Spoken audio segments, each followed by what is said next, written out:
பார்ட்டியில் அலையன்ஸ் இருக்கிறதுனால ஸ்டேட் ரைட்ஸுக்கு என்றைக்குமே வந்து காம்ப்ரமைஸ் கிடையாது டிவிகே. அது கர்நாடகாக்குள்ளே தான் கட்டுறோம், எங்கள் எல்லைக்கு உட்பட்டு தான் இருக்குன்னு சொல்கிறது கூட அன்லாஃபுல் தான். Honourable chief minister of Tamil Nadu Thalapathy Vijay அவர்கள் போயிட்டு honourable chief minister of Karnataka decay Shivakumar அவர்களை பார்த்தா கட்டாயமாக இந்த பிரச்சனை முடிவுக்கு வரும். அந்த அரசியல் தலைவர் பண்ணாரு, இந்த அரசியல் தலைவர் பண்ணாரு அப்படின்னு நம்ம பேசிட்டு இருக்கோம். ஆனால் கன்வென்ஷன்ஸ் ஹவ் சேஞ்ச். இன்னைக்கு யூத்ஸ் வந்து இந்த நாட்டோட ப்ரையாரிட்டி என்னன்னு தீர்மானிச்சுட்டு இருக்காங்க. நீங்க நினைச்சிட்டு இருக்கீங்களா இன்னைக்கு யூத்ஸ் வந்து ப்ரையாரிட்டிஸ் வந்து பார்லிமெண்ட்ல ஃபிக்ஸ் பண்ணிட்டு இருக்காங்க. இப்போ விஜய் அவர்கள் ஏன் அந்த மாதிரியான ஒரு பிரஸ் மீட்டை எதிர்கொள்றது இல்லை? He has to appear in front of media. அது உங்களோட wish. That's what they seek. But SS news நேயர்களுக்கு வணக்கம். இன்று நம்மிடையே இணைந்திருக்கக்கூடிய சிறப்பு விருந்தினர் தமிழக வெற்றி கழகத்துடைய தேசிய செய்தி தொடர்பாளர் மற்றும் வழக்கறிஞர் திரு சத்யகுமார் அவர்கள். வணக்கம் சார். வணக்கம் சார். இப்போ காவிரி ட்ரிபியூனலோட அந்த விஷயத்தை பற்றி பேசிக்கிட்டு இருக்காங்க எல்லாருமே தொடர்ச்சியாக. அன்புமணி ராமதாஸ் அவர்கள் வந்து நாடாளுமன்றத்தில் ராஜ்யசபாவில் ஒரு கேள்வியை எழுப்பியிருக்காரு. அந்த அன்ஸ்டார்டு கொஷனுக்கு ஒரு பதிலை அளிச்சிருக்காங்க மத்திய நீர்வளத்துறை அமைச்சர். இதை எப்படி பார்க்குறீங்க சார்? டெஃபினட்டாக இந்த மேகதாது இஷ்யூ பொறுத்த வரைக்கும் தமிழ்நாடு ஸ்டாண்ட் பாயிண்ட் வந்து என்றைக்குமே வந்து அணையோ இல்லாட்டி வந்து டவுன் ஸ்ட்ரீம் ஸ்டேட்ஸ்ன்னு சொல்லுவோம் நம்ம, riparian states, lower riparian states. நம்ம டவுன் ஸ்ட்ரீம் லோவர் ரிப்பேரியன் ஸ்டேட்ஸ்க்கு வரக்கூடிய தண்ணியை வந்து என்றைக்குமே தடை பண்ணக்கூடாது. இது வந்து நம்மளுக்கு ரைட்டாகவே சுப்ரீம் கோர்ட் ஜட்ஜ்மெண்ட்டில் கொடுத்துருக்காங்க. சுப்ரீம் கோர்ட் ஜட்ஜ்மெண்ட்டோடைய ஆர்டர் காப்பி நீங்கள் எடுத்து பார்க்கணும். ரெண்டாவது வந்து water commission, Kaveri dispute water commission வந்து கொடுத்துருக்கக்கூடிய அப்சர்வேஷன்ஸை பார்க்கணும். ட்ரிபுனல் கொடுத்துருக்கக்கூடிய அப்சர்வேஷன்ஸை பார்க்கணும். இதெல்லாம் தாண்டி ஹிஸ்டாரிக்கல் ஸ்டாண்ட் பாயிண்ட் எடுத்து பார்க்கணும். இந்த மேகதாது ப்ராஜெக்ட் இஷ்யூன்னா இப்போ புதுசாக ஸ்டார்ட் ஆகிருக்கலாம், அது வந்து நம்ம காதுகளுக்கு புதுசாக வரலாம் இப்போ இருக்கக்கூடிய யங்ஸ்டர்ஸ்க்கு. பட் யங்ஸ்டர்ஸ் எல்லாரும் தெரிஞ்சுக்கணும். ஏன்னா இன்றைக்கி வந்து அரசியலில் வந்து யங்ஸ்டர்ஸ் வந்து எல்லாரும் வாட்ச் பண்ணுறதுனால ஒரு ஹிஸ்டாரிக்கல் ரெலவன்ஸும் புரிஞ்சுக்கணும். ஹிஸ்ட்ரிங்கிறது வந்து இட் கோஸ் பேக் டு 1892. அதாவது பிரிட்டிஷ் காலத்துலேருந்தே இந்த ப்ராப்ளம்ஸ் வந்து சர்ஃபேஸ் ஆகிருந்தது. அப்போது 1892 அக்ரிமெண்ட்லேயே வந்து அப்போ வந்து Madras presidency, state of Mysore, அவங்களுக்கு நடுவில் வந்து இந்த அக்ரிமெண்ட் போடப்பட்டது. அதுக்கப்புறம் சப்சிக்வெண்ட்டாக இண்டிபெண்டன்ஸ் வரைக்கும் அந்த அக்ரிமெண்ட் ப்ரிவைல் ஆகிட்டு இருந்தது. போஸ்ட் இண்டிபெண்டன்ஸ் வந்து பார்த்தீங்கன்னா 1924 அக்ரிமெண்ட் ஒன்று இருந்தது, 1974 ஒரு அக்ரிமெண்ட் போடுறாங்க. அந்த அக்ரிமெண்ட் எல்லாமே டிஸ்பியூட் ஆகி எல்லாம் ஆகி சுப்ரீம் கோர்ட் ஃபைனல் வெர்டிக்ட் கொடுத்தாங்க 2018. இப்போ எங்கே சர்ச்சை ஸ்டார்ட் ஆகுது அப்படின்னா, it is understanding lower riparian ஸ்டேட்ஸ்க்கு வாட்டர் ஃப்ளோ இருக்கணும், நம்ம வந்து அணைகள் கட்டக்கூடாது, அதுக்கான அணைகள் outside the territory of கர்நாடகாவும் கட்டக்கூடாது, வித்தின் கர்நாடகாவும் கட்டக்கூடாதுன்னு தான் ஜட்ஜ்மெண்ட் சொல்லுது. நான் உங்களுக்கு அந்த ரெஃபரன்ஸும் கொடுக்குறேன். ஜட்ஜ்மெண்ட்டில் எந்த பேராகிராஃபில் அது சொல்லப்பட்டிருக்குன்னு நான் உங்களுக்கு கொடுக்குறேன். அப்படி பார்க்கும் பொழுது காவேரி வாட்டருங்கிறது தமிழ்நாடுடைய ரைட்டு. அது எங்கேயுமே உங்களால் தடுக்கக்கூடாது, தடுக்கவும் முடியாது. ஏன்னா சுப்ரீம் கோர்ட் ஜட்ஜ்மெண்ட்டில் கிளியராக சொல்லியிருக்காங்க. இப்போ சர்ச்சை எங்கே ஸ்டார்ட் ஆகுது அப்படின்னா, மினிஸ்டர் ஃபார் ஸ்டேட் பார்லிமெண்ட்டில் வந்து பேசும்பொழுது தமிழ்நாடுடைய பெர்மிஷன்லாம் தேவையில்லை, தமிழ்நாடு பெர்மிஷன் தேவையில்லைன்னு சொல்லும்போது அவங்க பாண்டிச்சேரியும் குறிக்கிறாங்க, கேரளாவும் குறிக்கிறாங்க. எவ்வளோ தண்ணி டிஎம்சி வந்து ரிலீஸ் பண்ணோம் அப்படிங்கிறது வந்து அது அக்ரி பண்ணப்பட்டது. இது அக்ரி பண்ணக்கூடிய பவருமே பார்த்தீங்கன்னா article 262 of the constitution of இந்தியாவில் இருக்கக்கூடிய பவரை பேஸ் பண்ணி தான். Article 262 of the constitution of இந்தியாவில் என்ன சொல்லியிருக்காங்கன்னா, parliament may provide for adjudication of interstate river disputes exclude jurisdiction of courts. So பார்லிமெண்ட்டில் வந்து இதை வந்து சரி பண்ணிக்கலாம் அப்படிங்கிற பவர் 262 இருக்குது. சப்சிக்வெண்ட்டாக பார்த்தீங்கன்னா entry 56 of the union list, அதுலேயுமே allows parliament to regulate the interstate rivers in public interest. So எதுக்காக இந்த ஸ்டேட்மெண்ட் ரிலவன்ஸாக இருக்குங்கிறத நான் சொல்ல வரேன். சுப்ரீம் கோர்ட் ஜட்ஜ்மெண்ட் கொடுத்துட்டாங்க, நம்மளுடைய கான்ஸ்டியூஷன் ஆஃப் இந்தியாவில் பார்லிமெண்ட் மே ரெகுலேட்னு சொல்லிட்டாங்க. அப்போ பார்லிமெண்ட்டில் மினிஸ்ட்ரியுடைய மினிஸ்டர் வந்து இந்த ஸ்டேட்மெண்ட் சொல்கிறாருன்னா அது serious statement. It cannot be taken lightly. In fact, I would say the statement made by the Union Minister for State, அவர் வந்து சுப்ரீம் கோர்ட் ஜட்ஜ்மெண்ட்டை பார்க்காமையே பேசியிருக்காரு. இது ஒரு டிசப்பாயிண்டிங்காக இருக்குது, அதான் நம்ம பார்க்க வேண்டியது. அது மட்டும் இல்லாமல் காவேரி வாட்டர் டிஸ்பியூட்ஸ் ட்ரிபுனல் வந்து supreme court judgment 16th February 2018 வந்த ஜட்ஜ்மெண்ட் நீங்கள் எடுத்து அனலைஸ் பண்ணி பார்த்தீங்கன்னா ஃபைனல் அலோகேஷன் எவ்வளோ தண்ணி கொடுக்கணும்னு இருக்கு. இப்போ ஜூன் ஜூலை மாதம் ஷார்ட்டேஜ் தமிழ்நாட்டுக்கு. இது சென்னையில் மற்ற லொக்கேஷனில் தெரியாது, பட் டெல்டா ரீஜனில் தெரியும் உங்களுக்கு. ஏன்னா சீசன் மான்சூன் சீசன் அப்போ தான் ஸ்டார்ட் ஆக போகுது. அப்போ ஜூன் ஜூலையில் வந்து summer post summer season, water shortage அப்போ தான் நம்மளுக்கு வந்து ரொம்ப தேவைப்படுது வாட்டர் டெல்டா ரீஜனில். அப்படி பார்க்கும் பொழுது தமிழ்நாடுக்கு 404.25 டிஎம்சி, கேரளாவுக்கு 30 டிஎம்சி, பாண்டிச்சேரிக்கு 7 டிஎம்சி. அது மட்டும் இல்லாமல் சுப்ரீம் கோர்ட் ஜட்ஜ்மெண்ட் அப்பயே வந்து என்ன சொல்லியிருந்தாங்கன்னா Cauvery water management authority establish பண்ணணும், ரெண்டாவது Cauvery water regulation committee establish பண்ணணும்னு சொன்னாங்க. அந்த எஸ்டாப்ளிஷ் பண்ணக்கூடிய லீகல் பொசிஷன் கேரி த்ரூ ஆகிட்டு தான் இருக்குது. அதுக்கான முயற்சிகள் எடுத்துக்கிட்டு தான் இருக்காங்க ரெண்டு அரசாங்கமுமே, தமிழ்நாடும் சரி கர்நாடகாவும் சரி. இப்போ எங்கே இந்த இஷ்யூ வருதுன்னா, honourable chief minister of Karnataka Siddaramaiah அவர்கள் அவருடைய டேர்ம் முடிஞ்சதுக்கப்புறம் இப்போ honourable chief minister of Karnataka decay Shivakumar அவர்கள் இப்போ பதவி ஏற்றார். அவர் வந்து இது விடமாட்டேன், மேகதாது ப்ராஜெக்டை நான் கட்டி தான் தீருவேன் அப்படின்னு சொல்லும் பொழுது தான் நம்ம தமிழ்நாட்டில் வந்து honourable chief minister of Tamil Nadu Thalapathy Vijay அவர்கள் கிளியராக சொல்லிட்டாரு, ஸ்டேட் அசம்பிளிலையும் we have taken a resolution against the statement and the project made by the Honorable Chief Minister of Karnataka, D.K. Shivakumar, Mekedatu project. நம்ம வந்து இந்த இந்த இந்த ரெசல்யூஷனை எல்லா பார்ட்டியுமே அகேன்ஸ்டாக பாஸ் பண்ணியிருக்கோம் தமிழ்நாடு பொறுத்த வரைக்கும். இப்போ அன்புமணி ராமதாஸ் அவர்களுடைய ஸ்டேட்மெண்ட் வந்து ஒரு முக்கியமான ஸ்டேட்மெண்ட்டாக பார்க்கப்படுது தமிழ்நாடு அரசியலில். ஏன்னா இந்த மேகதாது ப்ராஜெக்ட் ஆகப்பட்டது நம்மளுடைய honourable chief minister of Tamil Nadu Thalapathy Vijay அவர்கள் கர்நாடகாவுக்கு போயிட்டு ஆனரபிள் சீஃப் மினிஸ்டர் ஆஃப் கர்நாடகாவை சந்திக்கிறதுக்கான பாசிபிலிட்டிஸை உங்களை மாதிரி இருக்கக்கூடிய கிரெடிபிள் மீடியா பீப்புள் வந்து எழுதிக்கிட்டு இருக்கீங்க. Official communication yet to come.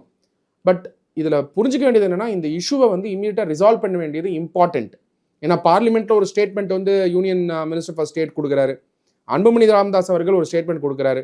அது மட்டும் இல்லாமல் நம்ம ஸ்டேட் அசம்பிளியில் we have passed resolution against the Mekedatu project. அது கர்நாடகாக்குள்ளே தான் கட்டுறோம், அது எங்கள் எல்லைக்கு உட்பட்டு தான் இருக்குன்னு சொல்கிறது கூட அன்லாஃபுல் தான். யார்? கர்நாடகா கவர்மெண்ட். ஏன்னா அந்த பேராகிராஃப் ரொம்ப ரொம்ப important. I quote the exact paragraph of that judgment. Judgment in state of Karnataka versus state of Andhra Pradesh 2000 SCC 572 paragraphல என்ன சொல்லியிருக்காங்கன்னா, நார் கேன் கர்நாடகா para 100ல nor can Karnataka state be permitted to construct up to that height without the consent of all other riparian states as well as without the approval of the central government. Central கவர்மெண்ட்டுடைய அப்ரூவலும் வேணும், state கவர்மெண்ட்டுடைய ஆத்தரைசேஷனும் வேணும். அப்போது நான் objection certificate வந்து தமிழ்நாட்டில் இருந்தும் பாண்டிச்சேரியில் இருந்தும் கேரளாவில் இருந்தும் வாங்க வேண்டியது பேசிக்காகவே வாங்கி தான் ஆகணும். அப்போ நான் objection certificate is equal to permission. NOC வேறு பெர்மிஷன் வேறு நீங்கள் வந்து லாவில் வந்து கிளாஸிஃபை பண்ண முடியாது. அப்போ தமிழ்நாடு என்ஓசி கொடுத்தா தான் கட்டவே முடியும். அப்போது யூனிலேட்ரலாக honourable chief minister of Karnataka நான் மேகதாது ப்ராஜெக்டை கட்டுவேன்னு சொல்கிறது இஸ் அன் அன்லாஃபுல் ஸ்டேட்மெண்ட். இதுக்கு வந்து சிஎம் அவர்கள் வந்து என்ன எதிர்ப்பு தெரிவிச்சிருக்காரு சார்? ஓப்பன் ஸ்டேட்மெண்ட்டாக ஏதாவது சொல்லியிருக்காரா? இது வரைக்கும் சொல்லலை இல்லையா? இல்லை, ஓப்பன் ஸ்டேட்மெண்ட் வந்து ரோல் அவுட் ஆயிருக்கு. இன்னைக்கு 28/7/2026 ரோல் அவுட் ஆயிருக்கு. That's what I am going to draw your attention to. I read and explain. இது வந்து யாருக்கு எழுதியிருக்காருன்னா, honourable prime minister of India Narendra Modi அவர்களுக்கு எழுதியிருக்காரு. நீங்கள் எடுத்து பார்த்தீங்கன்னா, I wish to draw your kind attention to the reply in the Rajya Sabha by Honorable Minister of State for Jal Shakti with regard to the Meghadattu Dam, where the Honorable Minister has stated that the judgment of the Supreme Court dated 16 February 2018 does not expressly stipulate that Karnataka should obtain the consent of the lower riparian states before constructing a structure across river Kaveri. அதுக்கு எதிர்ப்பு தெரிவிச்சு அந்த ஸ்டேட்மெண்ட்டுக்கு ராஜ்யசபாவில் யார் கொடுத்தாங்க அந்த statement கொடுத்தது minister of state Jal Jeevan மினிஸ்ட்ரியோடைய மினிஸ்டர் கொடுத்துருக்காரு.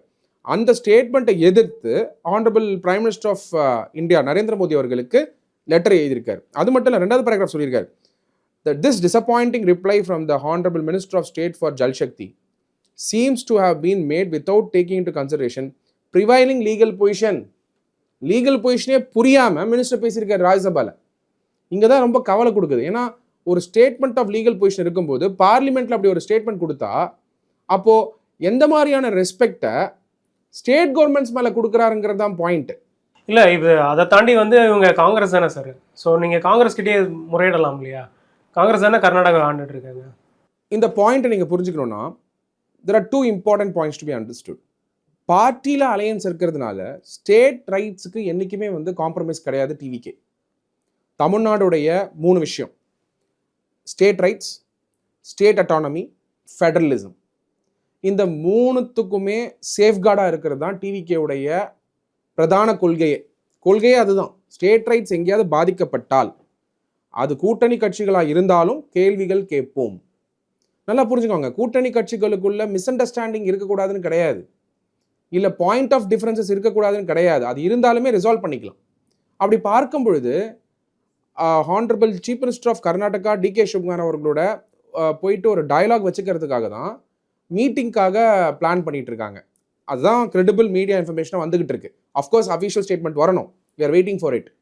அது கன்ஃபார்ம் ஆச்சுன்னா நீங்கள் என்ன புரிஞ்சுக்கணும், டயலாக் பண்ணுறதுக்காக honourable chief minister of Tamil Nadu போகிறாரு தளபதி விஜய் அவர்கள். இது நல்ல முயற்சி தானே. இப்போ இந்த லீகல் பொசிஷனை honourable prime minister of India Narendra Modi அவர்களுக்கு honourable chief minister of India Thalapathy Vijay அவர்கள் எழுதுறாரு. அப்போ இந்த லீகல் பொசிஷனை யாருக்கு கிளாரிஃபை பண்ணுறாரு? யூனியன் கவர்மெண்ட்டுக்கே தெரியல லீகல் பொசிஷன். பார்லிமெண்ட்ல சுப்ரீம் கோர்ட் ஜட்மெண்ட்ல என்ன இருக்கோ அதை புரிஞ்சுக்காமையே ஒரு ஜல்சக்தி மினிஸ்டர் வந்து பேசுறாருன்னா ராஜ்யசபால, அப்போ அவங்களுக்கு வந்து ஒரு டெக்னிக்கல் அண்டர்ஸ்டாண்டிங் லீகல் பொசிஷன் இல்லைன்னு தானே அர்த்தம். அப்போ இதே லீகல் பொசிஷனை என்லைட்டன் பண்ணுறதுக்காக சீஃப் மினிஸ்டர்ஸ் உட்காந்து டிஸ்கஸ் பண்ணுறது ஒரு ஹெல்தி சைன் தான். இங்கேயுமே கோஆபரேட்டிவ் ஃபெடரலிசம் வருது. எதுக்காக இந்த டிஸ்கஷன் நடத்தணும்னு நினைக்கிறாங்க? தமிழ்நாடு ரைட்ஸ் எக்ஸ்பிளைன் பண்ணுறதுக்காக. அப்போ பேசிக்கலாக மேகதாது ப்ராஜெக்டை கட்ட முடியாது அப்படின்னு சொல்கிறதுக்காக இந்த டயலாக். அப்போ அந்த டயலாக்ல வந்து ஒரு நல்ல ரிசல்ட் கிடைக்குது. இல்லை கர்நாடகா கட்டலைன்னா அப்போ honourable chief minister of Tamil Nadu Thalapathy Vijay அவர்களோட டயலாக் வந்து சக்ஸஸ் தானே.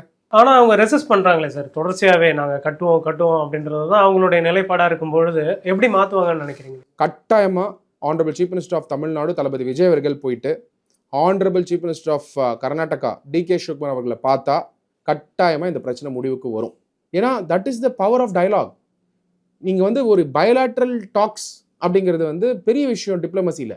அது வந்து வெளிநாடுகளோட தான் பண்ணணும்னு அவசியம் இல்லை, இந்தியாவுக்குள்ளேயே பயலாட்ரல் டாக்ஸ் வேணும்.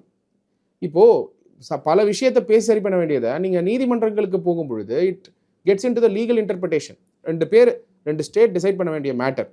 இதில் 3 ஸ்டேட் லோவர் ரிப்பாரியன் ஸ்டேட்ஸ் எடுத்து பார்த்தீங்கன்னா of course union territory Pondicherry Kerala இருக்கிறதுனால இந்த issue has a wide spread implication. அதனால் இன்னைக்கு honourable chief minister of Tamil Nadu Thalapathy Vijay அவர்கள் போயிட்டு கர்நாடகாவில் பேசுறதுனால 3 ஸ்டேட்டுக்குமே இன்க்ளூடிங் யூனியன் டெரிட்டரி பாண்டிச்சேரி அவங்களுக்குமே இது பயன் கொடுக்க போகிறது தான். இன்ஃபேக்ட் பாண்டிச்சேரியில் இப்போ இருக்கிற கவர்மெண்ட் வந்து இதுக்கான முயற்சி எடுத்துருக்கணும், கேரளா கவர்மெண்ட் வந்து இதுக்கான முயற்சி எடுத்துருக்கணும். அப்போ கேரளா கவர்மெண்ட் ஏன் எடுக்கல, பாண்டிச்சேரி ஏன் எடுக்கலன்னு அப்படி கேள்வி கேட்கும்பொழுது தான் ஒரு ஃபார்வர்ட் திங்கிங்கோட செய்கிறது நம்மளுடைய முதலமைச்சராக இருக்காருன்னு நான் பிளேஸ் பண்ணுறேன் என்னுடைய வாதத்தை.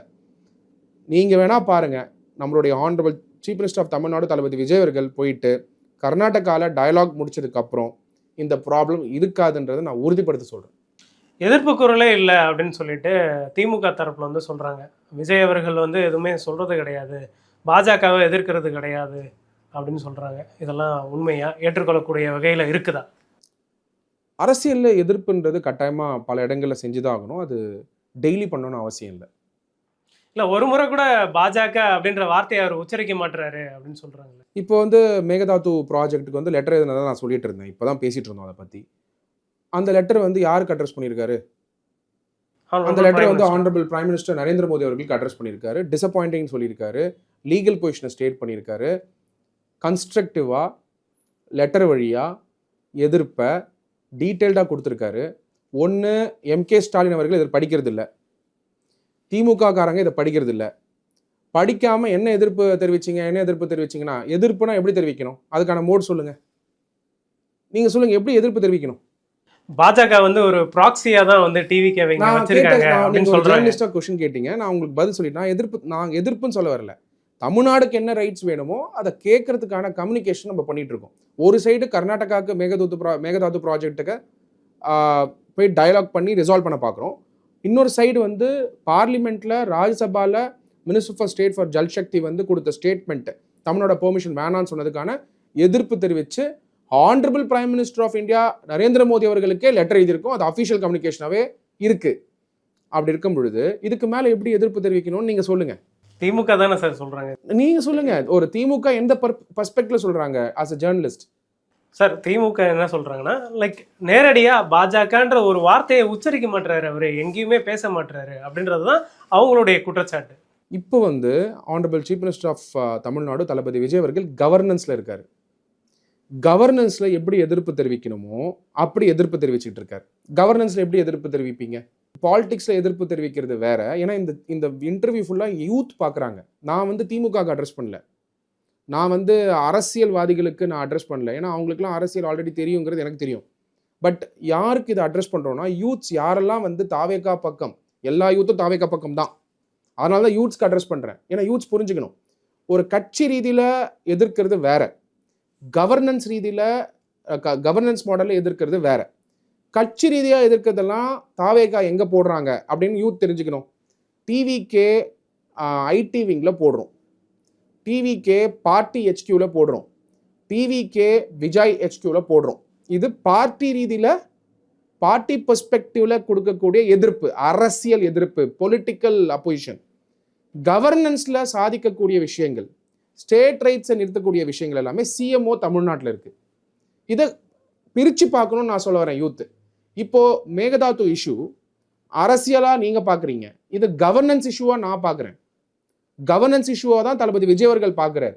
அதனால தான் அந்த எதிர்ப்பை லெட்டர் வழியாகவும் டீட்டெயிலிங்காகவும் லீகல் ரீசனிங்கோடையும் எழுதியிருக்காருன்றது என்னுடைய சப்மிஷன் உங்கள் முன்னாடி. சார் இப்போ ஃபார் எக்ஸாம்பிள் இப்போ வந்து டிகே சிவகுமார் கிட்ட வந்து நிருபர்கள் வந்து கேள்வி கேட்குறாங்கன்னா, அவர் வந்து அதை எதிர்கொண்டு பேசுகிறாரு, அவருடைய பதிலையும் தெரிவிக்கிறாரு, ஸ்டான்ஸாக சொல்கிறாருன்னு வச்சுக்கோங்க. இப்போ விஜய் அவர்கள் ஏன் அந்த மாதிரியான ஒரு ப்ரெஸ் மீட்டை எதிர்கொள்றதில்ல? முதல்வர் விஜய் அவர்கள் ஏன் எதிர்கொள்றதில்லைன்றது தான் பிரதானமான கட்சிகளுடைய கேள்வியாகவே இருக்குது சார். இப்போ நீங்கள் என்ன கேள்வி கேட்டுட்டு இருக்கீங்க, நானே விஜய் அவர்கள் தான். நீங்கள் அந்த லெட்டர் படித்து எக்ஸ்பிளைன் பண்ணால் நீங்களும் விஜய் அவர்கள் தான். அவர் எலெக்ஷன் அப்பயே சொல்லியிருந்தார், எல்லாரும் விஜய் தான், எல்லாரும் விஜய் தான். இப்போ நான் இந்த எக்ஸாம்பிள் ஏன் கொடுக்குறேன்னா, பிரச்சாரத்துல அவர் பேசுறாரு, பிரச்சார வடிவில் பேசும்பொழுது நமக்கு இல்ல நீங்க எப்படி வரீங்கன்னா, நான் என்ன சொல்ல வரேன்னு புரிஞ்சுக்காமே வரீங்க. இல்ல புரியுது, நான் என்ன சொல்ல வரேன்னா, பிரச்சாரத்தப்ப அவர் வந்து எதிர்கொள்றாரு, எல்லாரையும் பேசுறாரு, அந்த வடிவத்துல ஏன் முதல்வர் ஆனதுக்கு அப்புறம் அவர் பேச மாட்டாரு? அதுதான் என்னுடைய கேள்வி. சரி, முதல்வர் வந்து எப்படிலாம் கம்யூனிகேட் பண்ணலாம் நீங்க நினைக்கிறீங்க? நீங்க சொல்லுங்க. முதல்ல ஒரு ரிட்டன் ஸ்டேட்மெண்டா கொடுக்கலாம், அடுத்தது ஒரு வீடியோ பேசலாம், அடுத்தது மக்கள் கிட்ட நிருபர்கள் கிட்ட எதிர்கொள்ளலாம் இல்லையா சார்? கருணாநிதி ஒரு முதல்வருக்கும் ஒரு ஸ்டைல் ஆஃப் கம்யூனிகேஷன் உண்டு. எங்களுடைய honourable chief minister of Tamil Nadu Thalapathy Vijay அவர்கள் அவருடைய communication mode of communication, style of communication is written communication. எதுவாக இருந்தாலும் எழுத்து வடிவத்தில் கொடுக்கணும் தான் அவர் நினைக்கிறாரு. ஏன்னா it is a proof of record, it is a social proof. Then Mekedatu ப்ராஜெக்டாக இருக்கலாம், சென்ட்ரல் கவர்மெண்ட் கிட்ட கோரிக்கைகள் வைக்கிறதா இருக்கலாம், எதுவுமே டெக்னிக்கல் வேர்ட்ஸில் இருக்கணும்னு நினைக்கிறார், எதுவுமே வந்து லூஸ் வேர்ட்ஸில் இருக்க வேணாம்னு நினைக்கிறார். அப்படி இருக்கும் பொழுது டெக்னிக்கல் வேர்ட்ஸ் இருக்கணுங்கிறது ஒரு கவர்னன்ஸ் மாடலில் அவர் வச்சிருக்கக்கூடிய ஸ்டாண்டர்ட். நீங்கள் அதாவது திமுக அந்த ஸ்டாண்டர்டில் இறங்கி அவங்க பேசக்கூடிய எப்படி வந்து சென்டரை எதிர்த்தாங்க நீங்கள் பார்த்தீங்க. அது எதிர்க்கிறதல்ல, ரெண்டு விதம். எதற்காக எதிர்க்கணும்? நம்ம ஸ்டேட்டுக்கு வேண்டியதை சாதிச்சுக்கிறதுக்காக எதிர்க்கணும், ஸ்டேட்டுக்கு வேண்டிய ஃபினான்ஷியல் ரிசோர்ஸஸ் வாங்கிக்கிறதுக்காக எதிர்க்கணும்.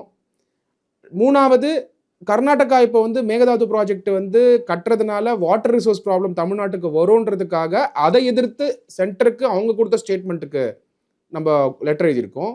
டயலாக் வந்து இன்னொரு ஸ்டேட்டோட வச்சுக்கணும்னு பண்ணுறோம். இதுக்கு மேலே என்ன கம்யூனிகேஷன் வேணும்னு நினைக்கிறீங்க? அந்த கம்யூனிகேஷன் வந்ததுனால தான் என்ன இன்டர்வியூ எடுக்கிறீங்க. அதனால தான் சொல்கிறேன், நீங்களும் விஜய் தான், நானும் விஜய் தான். அதை படிச்சுட்டு நம்ம பேசணும்னு நான் சொல்ல வரேன். நான் என்ன சொல்ல வரேன்னா, ப்ரீவியஸ் சீஃப் மினிஸ்டர்ஸ்லாம் வந்து போய் எதிர்கொள்கிறாங்க. அதாவது ப்ரெஸ் மீட்டை முன்னாள் முதல்வர் கருணாநிதி அவர்கள் வந்து அவர் எதிர்கொள்கிறாரு. கிட்டத்தட்ட ஒரு 50லேருந்து 100 ப்ரெஸ் பர்சன்ஸ் இருக்காங்க. அந்த கேள்விகள் எல்லாம் எதிர்கொள்கிறாரு. அதே மாதிரி மேடம் ஜெயலலிதா வந்து டெல்லி போயிருந்தப்ப அங்கேருந்து அவங்க பேசுகிறாங்க. சீஃப் மினிஸ்டர்ஸ்லாம் பேசக்கூடிய வழக்கம் இருக்கும் பொழுது ஏன் விஜய் அவர்கள் போய் பேசலை அப்படின்ற கேள்வி முன்வைக்கப்பட்டது. அதுதான் வந்து தொடர்ச்சியாக ரிஃப்ளெக்ட் ஆகிட்டே இருக்குது எல்லா இடத்துலையும். ஆன்சர் ஒன்றே ஒன்று தான். இன்றைக்கி வந்து சோஷியல் மீடியா வந்ததுக்கப்புறம் இன்னைக்கு வந்து நீங்கள் சொல்லக்கூடிய லீடர்ஸ் இருந்திருந்தாலுமே இப்படி தான் கம்யூனிகேஷன் இருந்திருக்கும். ஸ்பெசிஃபிக்காகவும் ரிட்டனாகவும். அன்றைக்கி ரிட்டன் கம்யூனிகேஷன் நீங்கள் கொடுக்கணுன்னா பத்திரிகை செய்தியாக தான் வரணும். நீங்கள் வந்து ஒருத்தருக்கும் லெட்டர் போட முடியாது. இன்றைக்கி நீங்கள் சோஷியல் மீடியாவில் போட்டால் ஆயிரக்கணக்கான பேர், லட்சக்கணக்கான பேர், கோடிக்கணக்கான பேர் பார்க்குறாங்க இன்ஸ்டண்ட்டாக. Things have changed, conventions have changed. எத்தனை நாளைக்கு இந்த கன்வென்ஷன்ஸை பேசிகிட்டு இருக்க போகிறோம்? நான் கேட்குற ஒரே ஒரு கொஸ்டின் தான், அந்த அரசியல் தலைவர் பண்ணார், இந்த அரசியல் தலைவர் பண்ணார் அப்படின்னு நம்ம பேசிகிட்டு இருக்கோம். ஆனால் கன்வென்ஷன்ஸ் ஹவ் சேஞ்ச்ட். இன்றைக்கி யூத்ஸ் வந்து இந்த நாட்டோடைய ப்ரையாரிட்டி என்னன்னு தீர்மானிச்சுட்டு இருக்காங்க. அவங்க பேப்பரில் போயிட்டு பேசி பேப்பரில் கட்டுரைகள் எழுதி தீர்மானிக்கல. அவங்க மீடியா அட்டென்ஷனுக்கு எதிர்பார்த்து அவங்க தீர்மானிக்கல. நீங்கள் நினச்சிட்டு இருக்கீங்களா இன்றைக்கி யூத்ஸ் வந்து ப்ரையாரிட்டிஸ் வந்து பார்லிமெண்ட்டில் ஃபிக்ஸ் பண்ணிட்டு இருக்காங்க? ஒரு கிரெடிபிலிட்டி இருக்கும்ல சார், அவருடைய எபிலிட்டி, அவர் என்ன பேசுவார் அப்படின்ற அந்த கேள்வி வைக்கப்படுது இல்லையா? What to you expect? What is more credible communication than return communication? What is, நான் கேட்குற ஒரே ஒரு கொஸ்டின் தான், what is more credible communication than return communication? அவ்வளோதான் என்னோட கேள்வி. அவர் ரிட்டன் கம்யூனிகேஷன் கொடுத்துருக்காரு. இன்னைக்கு இங்கே நீங்கள் கேள்வி கேட்குறீங்க, தாவேகா சார்பில் இந்த பதிலை சொல்லிட்டு இருக்கேன். அப்போ அவர் கொடுத்துருக்கக்கூடிய அந்த லெட்டரை வச்சு இன்டர்பிரேட் பண்ணி நம்ம பேசிக்கிட்டு இருக்கோம். அப்போது what my question is, what is credible communication R information more than the written communication தான் என்னோட கேள்வியே. He has to appear இல்ல sir in front of media. அது உங்களோட wish. That's what they seek. But media முன்னாடி daily appear ஆகிட்டு இருக்காரு with this communication. அதை நீங்கள் போய் கரெக்டாக சேர்க்குறீங்களா மக்கள்கிட்டன்னு ஃபஸ்ட்டு நம்ம பார்ப்போம். அந்த கம்யூனிகேஷனில் வரக்கூடியதை கரெக்டாக சேர்த்தோமா? இன்றைக்கி சிஎம்ஓவில் எத்தனை கம்யூனிகேஷன் வந்துட்டு இருக்கு, எத்தனை ப்ராஜெக்ட் சைன் பண்ணிட்டு இருக்காரு, ஏதாவது தமிழ்நாடு மக்களுக்கு எடுத்துகிட்டு போயிட்டு மீடியா சேர்த்துட்டு இருக்கோமான்ற கேள்வி நான் முன்வைக்கிறேன். நான் என்னுடைய பர்ஸ்பெக்டிவ் இல்லைங்கிறது தான். இப்போ நீங்கள் இந்த இன்டர்வியூ கண்டக்ட் பண்ணுறீங்க, அது வழியாக மேகதாது ப்ராஜெக்ட் என்ன நடக்குதுன்னு சொல்லிட்டு நம்ம மக்கள்கிட்ட கன்வே பண்ணுறோம். நீங்கள் வந்து கன்ஸ்ட்ரக்டிவ் கிரிட்டிசிசமோட கொஸ்டின் கேட்குறீங்க, டெப்த்தாக ஆன்சர் பண்ணுறேன். உங்கள் கேள்விகள் எல்லாமே ரைட்டு தான், மக்கள் மனசில் இருக்க தான் கேட்குறீங்க, நான் ஆன்சர் பண்ணுறேன். இந்த ஸ்பேஸ் நீங்கள் எனக்கு கொடுக்குறீங்க, நான் ஆன்சர் பண்ணுறேன். அப்போ அந்த கொஸ்டின் இஸ், எல்லா மீடியா கம்யூனிகேஷனும் மக்களுக்கு அந்த ஸ்கீம் கொண்டு போய் சேர்க்கணும். Honourable chief minister of Tamil Nadu Thalapathy Vijay அவர்கள் கொண்டு வரக்கூடிய ஸ்கீமை தினந்தோறும் சேர்க்கணுங்கிற எண்ணம் இருக்கா? அந்த எண்ணத்துக்கு முதல்ல வாங்க, அப்புறம் நான் நீங்கள் கேட்குற கேள்விக்கு பதில் சொல்கிறேன்.